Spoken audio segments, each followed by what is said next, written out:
What's up, YouTube? Welcome back. I'm hoping this is going to be an awesome video. I'm really excited about it. I saw a video 2 days ago from LWRoads and another one from Chukes Outdoor Adventures, and I just normally wake up and I go through my subscription list and I saw really good news. Springfield XDM Elite, which I have in the 3.8-inch version, and we've gone through that multiple times in videos, they now have the 4.5-inch version. That was great news. I couldn't wait to get my hands on one, and then boom, today I ended up calling my local gun store, one of them, we have a whole bunch around here, and they said at 1:30 the FedEx truck should be dropping one off, and they'll call me when it gets in, and sure enough, an hour later they called me, so wham, here we go. So I don't get anything from Springfield directly, I just go buy the product. I'm not one of the paid advertisers. I take no money from anybody. So this was bought with my own money. This is my own firearm. This was not given to me by anybody. Just to make that clear. So there went the chamber flag. But there it is. There's the 4.5-inch XDM Elite.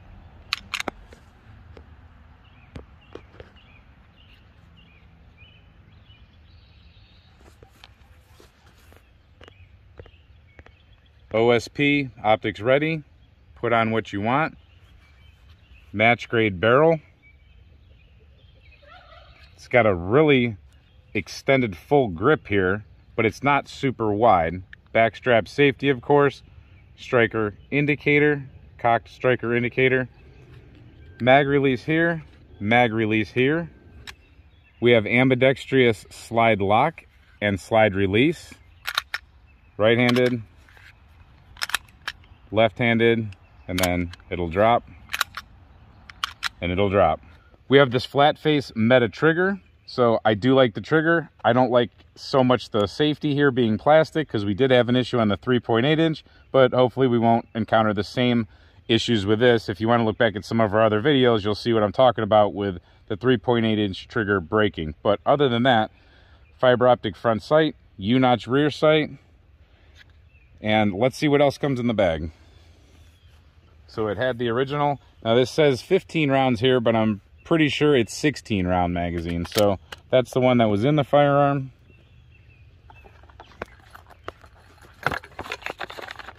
Booklet, of course. So this guy did this group with this firearm at Springfield. It's not a horrible group. Let's see what we get today. That was at 10 meters, it says. I don't know if that's true. Springfield card. Another magazine. Interchangeable back straps and different base plates for your magazine. It comes with a mag well that I believe should be removable.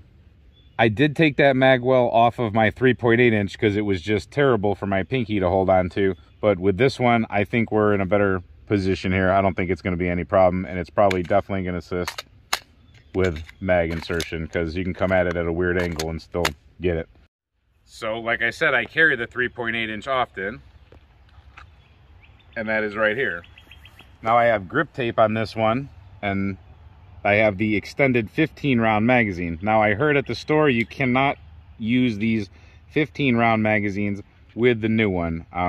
Hey, that's just what they said. I'll figure it out later, but for right now we have two. We don't need to mess around. So they're pretty much the same gun, except for we have definitely a bigger grip instead of having to rely on the extended magazine to create the grip.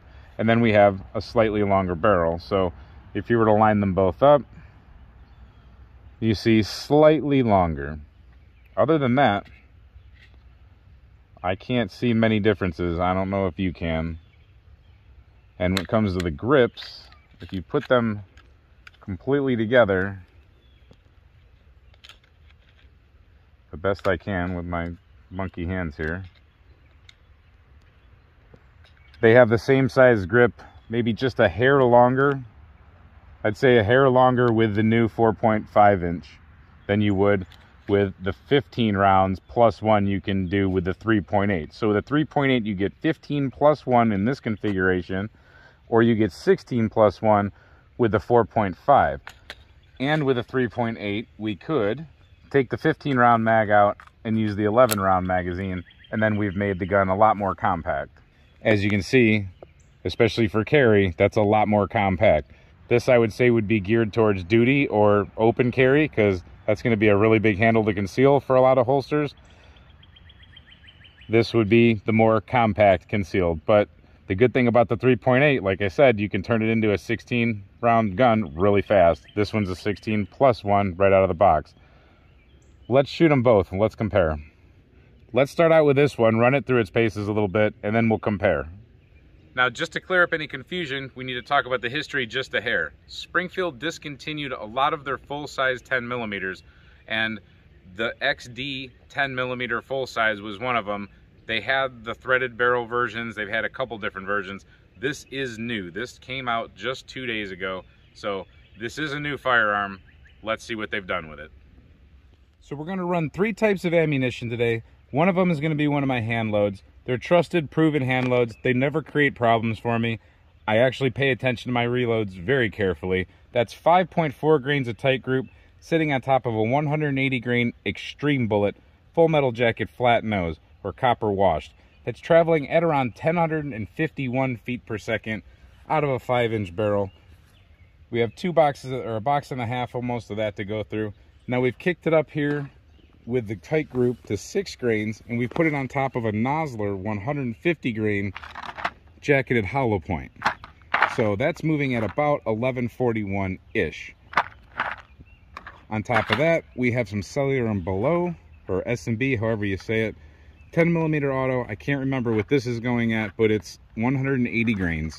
We'll chronograph and we'll see what's going on with them, but we'll just run it and see if this gun runs. That's the first thing you do with any gun, is just see if it runs. So let's just start with loading up good old factory ammo first, give it the best chance it can.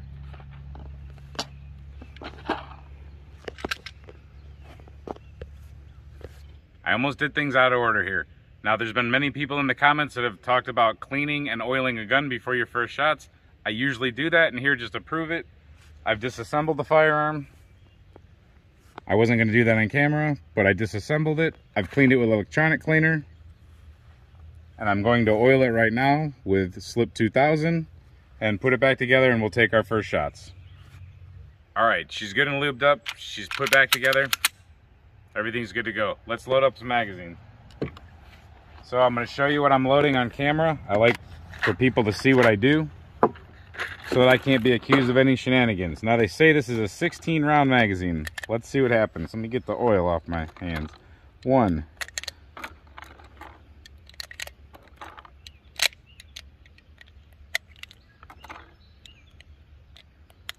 5.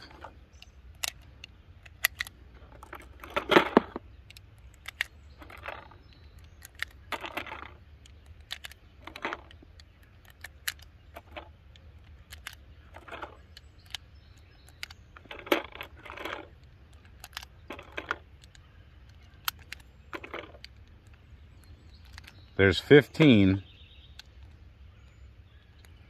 and sure enough, there's 16. Insert that mag, plus 1,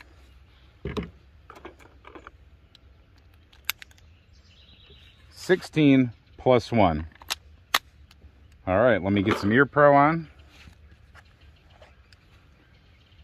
and some eye pro.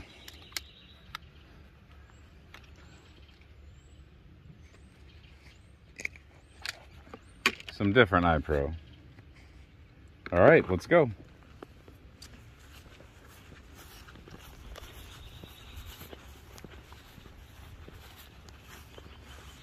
So you're gonna have to excuse my debris pile. I haven't burned it yet. We're at about 25 feet where we're at. We're just gonna shoot at that silhouette right there and try to get them all in the black. So first shots, XDM Elite, 4.5-inch OSP optics ready, match grade barrel. Let's run some S&B through it.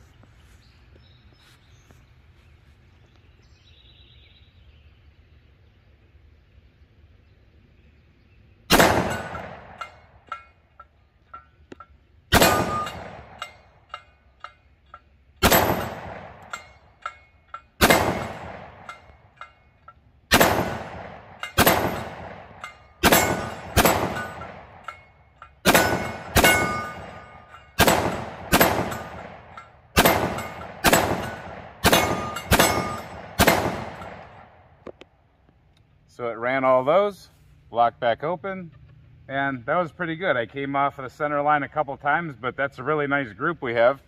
Camera guy, let's go take a look.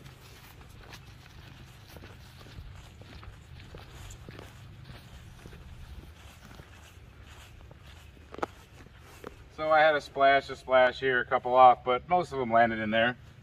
And I'm just playing around. I'll take that. So first impression magazines, I like it. It's just like the 3.8. There's not a whole lot of difference. It's a nice recoil. You can get back on target really nice with these front sights. I don't typically prefer fiber optic front sights. I like 3 white dot or all blacked out. The U-notch and the fiber optic is just something I'm not used to. However, it works.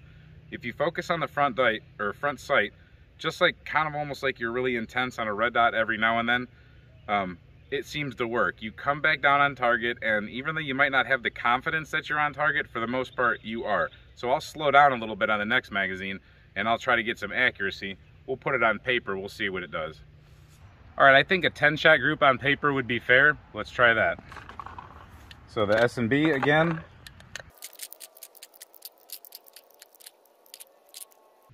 That should be 16 plus 1. Now I know I said a 10-shot group on paper, but I just want to get this thing to run. I don't think I can stuff another one in here. Nope, 16 plus 1. We always want to try to put the magazines at capacity with one in the chamber, just like we would carry the firearm. Me personally, when you're testing a firearm, I think it's pointless to just run small magazines through it, or small amounts through your magazines. Go ahead and run the gun like you're going to use it. And when we're making videos for you to see, I want you to see and prove to you if or the gun can or cannot run a full magazine. And also, do the magazines at full capacity make any noise? So I hear no rattle out of this. And then once you load it into the firearm,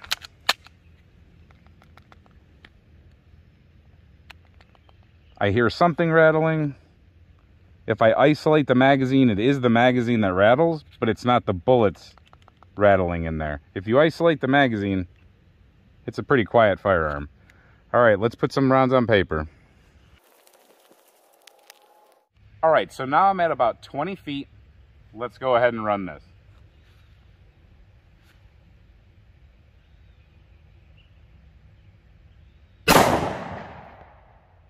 See, that's almost no recoil out of this firearm. That feels like a 9mm to me all day long. That was nothing. That's pretty cool.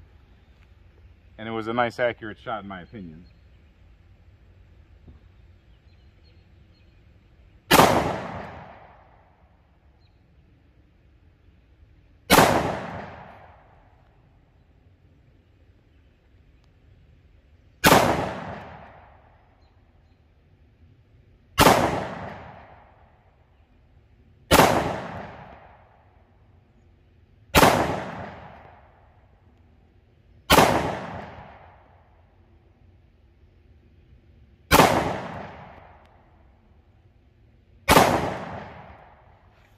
Let's go take a look.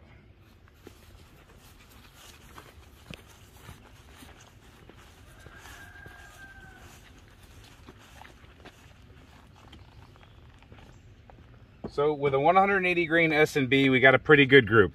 I still wasn't concentrating as much as I could.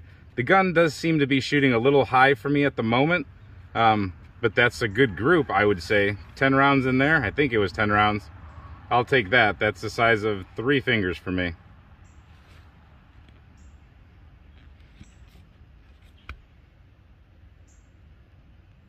All right, now I'm going to do the same thing, 10 rounds of S&B. However, I'm going to use the 3.8 inch that I carry all the time with the extended 15 round mag. I already know that these mags work. We've already shown you that 100 times. Let's do a group and let's see if it's any better, worse, higher, lower, what we get.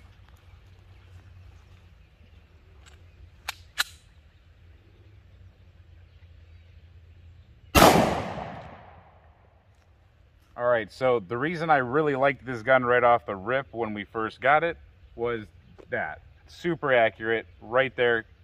Come on, camera guy, real quick. Just so that everybody can see it. That's a super accurate pistol. I love it. Let's get the rest of the magazine run through.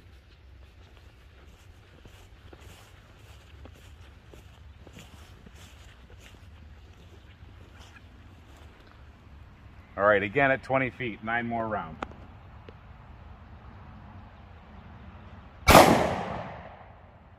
That was basically a hole in the hole, just a little bit to the left.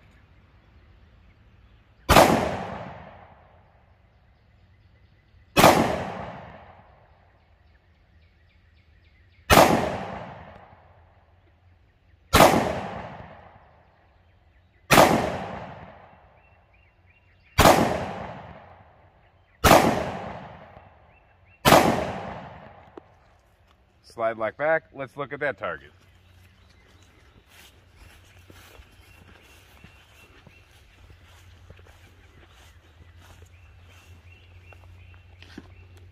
So for me right now, the way I'm shooting with this particular firearm, with the same ammunition, I'm getting better accuracy out of the 3.8 inch than I am out of the 4.5 inch.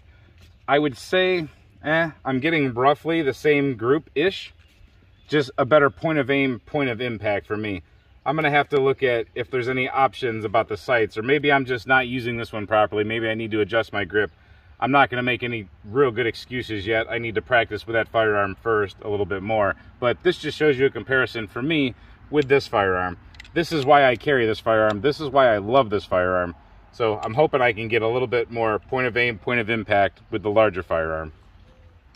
And in general, that's just not what you're used to expecting. You're used to expecting more accuracy with a longer barrel and a longer sight radius. But for some reason, this one shoots a little different. So I still have the rest of the magazine to run through the 4.5 inch. We need to continue that to make sure it runs all the way. I'm gonna aim at the head on the right target, and I'm gonna see if I can tighten up my accuracy. I was using my shooting glasses before, and I'm not right now because I feel it's safe. It's in a wood backstop. So I'm gonna go ahead and do this with my eyes the way I like them. They're my eyes. Sorry, guys. They're special eyes.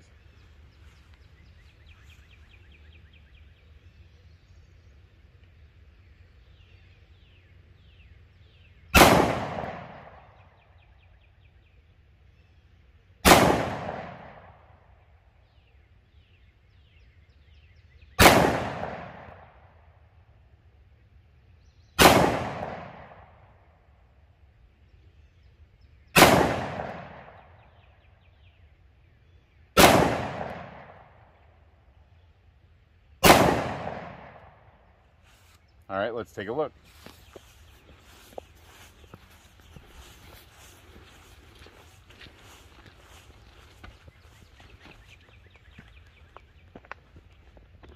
So again, my point of aim, point of impact is not where it should be. I felt myself pull this round down. My brain told me 10mm and told me to jerk that down for some reason. This is a really nice group though. I just don't see any adjustability on these sights as far as height.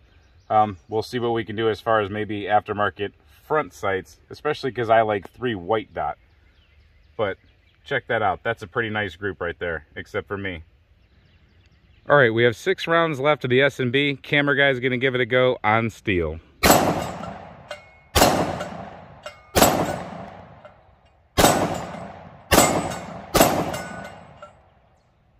How'd that feel, camera guy? He likes it. All right, we're gonna go back to steel. We're gonna go on a different target. If it stays standing, it's a little ragged at the bottom right now. But I'm gonna load up my hand loads. Again, this is 5.4 tight group, traveling at about 1051 feet per second with a 180 grain extreme bullet. It's just a copper washed, typical 180 grain 40 caliber bullet. So we're gonna load up a bunch of these and we're gonna get after the steel.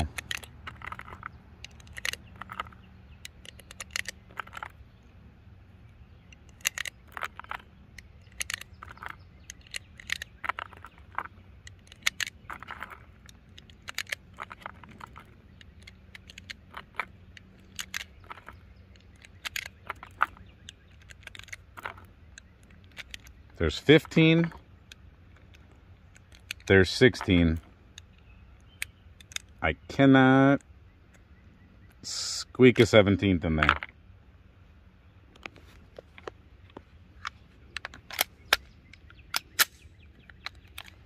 There's the +1.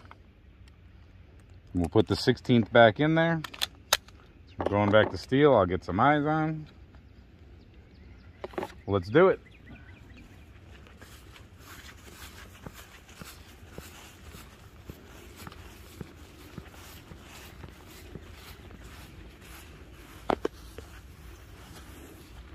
Now I will say, for some reason in my mind right now, at least with the S&B ammo, it feels like this gun has a little bit more of a harsher recoil than the 3.8 inch. I would probably, if I could just take a guess off the top of my head really quick, I would say that that's probably because the 3.8 inch isn't burning as much of the powder, therefore not creating as much velocity and blah, blah, blah. There's a bunch of physics that I don't understand, but that might be softening it up a little bit.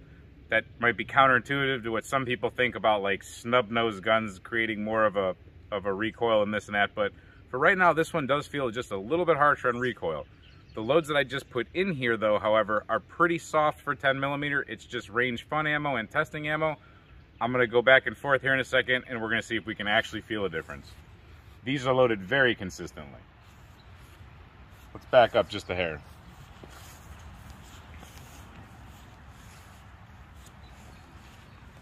So we're at about 30 feet right here.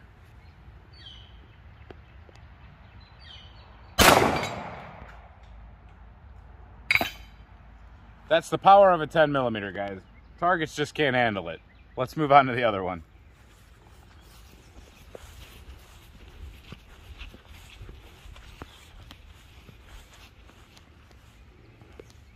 All right, back to trusty Dusty.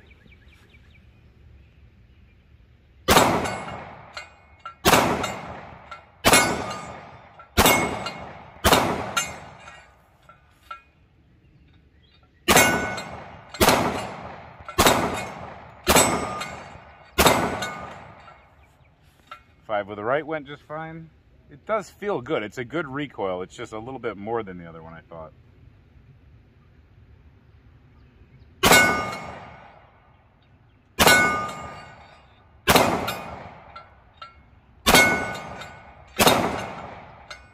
So 5 with the left. Now, I'm going to do something. Well, I have 1 round left, so I can't do it yet. I'm going to have to reload after this 1 round. Wait, we didn't try upside down shooting yet. So engage backstrap safety.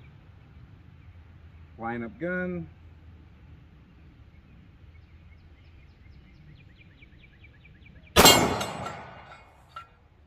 Shoots upside down really well. Locked open. So one thing I definitely think worth testing is limp wrist testing. We definitely ran into a problem with the M&P 10mm when we tested it. It did not like a lot of different things, and I don't know if limp wristing was one of them, but it came up in the comment section. So I agree that some guns cannot handle a limp wrist, but I think every gun, we should try it and test it and to see what we can do. Now, it's a little bit dangerous. Don't do this at home. Don't do this at a range. For sure, don't do this at a range. You'll put a hole in the ceiling, possibly. Somebody asked me why I do this so close to the backstop. It's so that if something happens, I don't want this bullet to go anywhere but this backstop. So I'm going to go very close to the backstop, and I'm going to limp wrist it in different directions, and we're going to see what happens. First, I'm going to start out with just a traditional soft grip. I'll put it on paper so you know I'm shooting real bullets. All right, so that cycled just fine. I will loosen my grip up.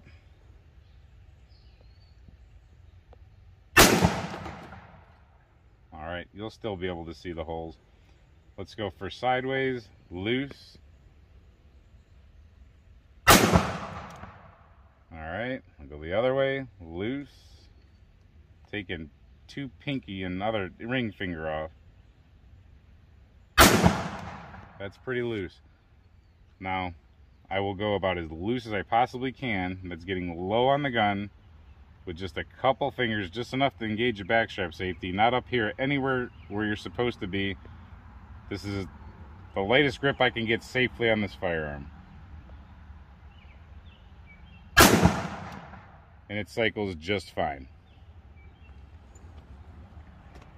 I think it passed the limp wrist test.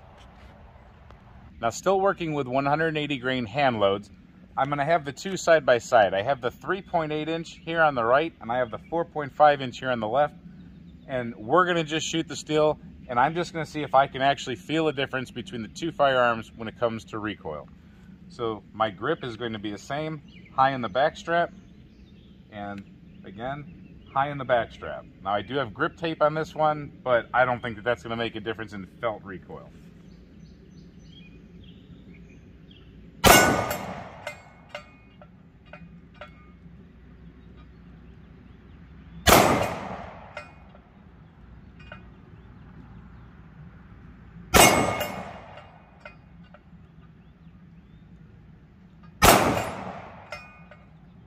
So me personally, I still think that the 3.8 inch has less recoil. I don't know what you think on camera.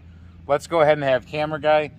He's gonna go ahead and he's gonna focus in just on the firearm. I'm gonna shoot at wood so nothing interferes with noise. He's gonna focus in just on the firearm. You see what you think about recoil.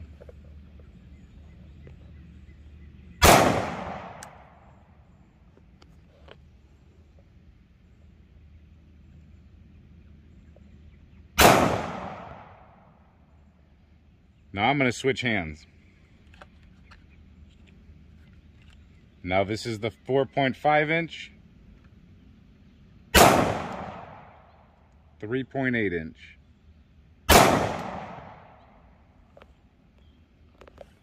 You be the judge.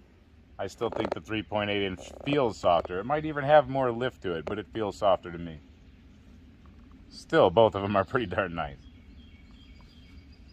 All right, since you're here.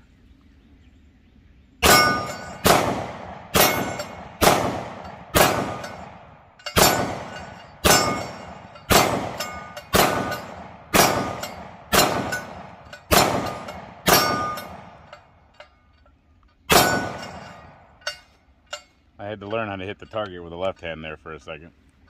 But that's kind of fun, I guess. That's a reason to have two XDMs. Alright, hopefully this chronograph works. I'm about 5 feet off of it. I'm going to be shooting towards the paper, not worrying about the noise of the backstop. However, I have the 5 inch here, or the 4.5 inch here, and I have the 3.8 inch here. We're running the S&B 180 grain. Again, we're just trying to see if we can get an average velocity difference between the two. We're going to start with the 5 inch.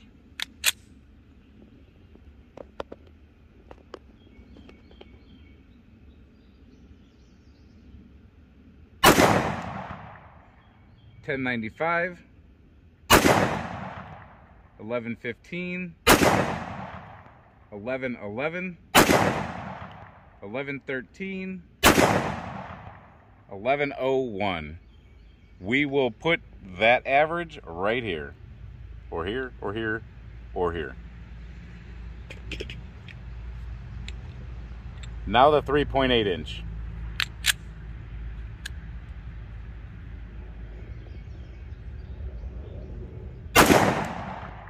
$10.67, $10.79, $10.88, $10.98, $10.94. I will say that this one sounds a little bit louder to me. I don't know what it sounds like through the camera. So we had a little bit less velocity, I believe. Here will be that number averaged here. So what did you think with our initial testing? The 3.8 inch is a great gun, especially with the extended magazine, giving it 15+1, gives it a full-size grip. I don't mind the backstrap safety. The sights are awesome, it's accurate as heck. Along comes the big boy, big brother, 4.5 inch. I don't know if they're gonna make a 5 inch or a 5.1 inch.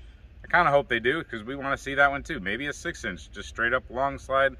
But this is definitely the bigger brother. You can't downsize it. It is what it is.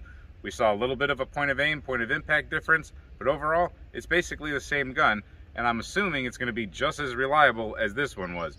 You saw testing all over the place for this firearm, or all over the map, what we ran through it. We put everything through it.